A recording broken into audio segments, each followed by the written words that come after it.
Hello friends, welcome to Yaz recipes.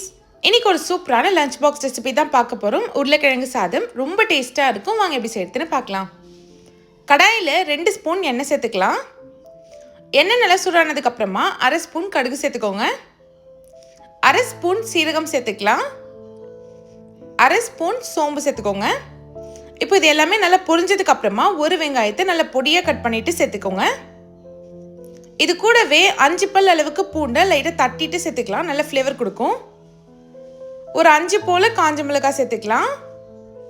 ஒரு கொத்து கருவேப்பிலை சேர்த்துக்கோங்க. இப்போ வெங்காயத்தை நல்லா வதக்கி எடுத்துக்கோங்க. வெங்காயம் பார்த்திங்கன்னா நல்லா கண்ணாடி பதம் வரணும், அந்த மாதிரி வதக்கி எடுத்துக்கலாம்.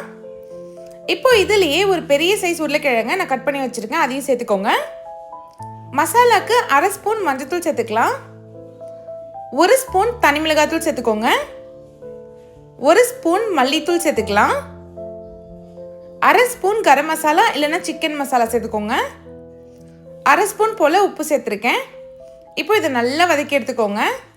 அந்த உருளைக்கிழங்கு மசாலா எல்லாமே ஒன்று சேர கலந்து வரணும். இது ஒரு 2 நிமிஷம் இந்த எண்ணெயிலே வதங்கி வரட்டும். இப்போது உருளைக்கிழங்கை மூடி ஒரு 5 நிமிஷத்துக்கு மீடியம் ஃப்ளேமில் வேக வச்சு எடுத்துக்கோங்க. உருளைக்கிழங்கு பாருங்கள், நல்லா வெந்து சூப்பராக கலர் சேஞ்ச் ஆகி வந்திருக்கு. இப்போது இதோடவே நம்ம முட்டை சேர்க்க போகிறோம். முட்டை சேர்த்து செய்கிறப்போ நல்ல டேஸ்ட் கொடுக்கும்.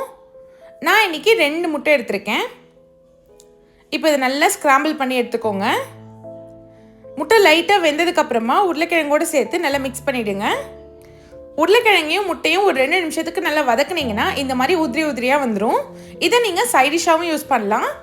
நான் இன்றைக்கி ரைஸ் போட்டு மிக்ஸ் பண்ண போகிறேன். நான் ஆல்ரெடி ரைஸ் வேக வச்சுருக்கேன். 1 கப் அளவுக்கு வேக வச்ச சாதம் சேர்த்துக்கலாம். கொஞ்சமாக கொத்தமல்லி தழை சேர்த்துக்கோங்க. இப்போ இதை நல்லா மிக்ஸ் பண்ணி விடுங்க. அந்த ரைஸ், முட்டை, உருளைக்கிழங்கு எல்லாமே ஒன்று சேர கலந்து வரணும்.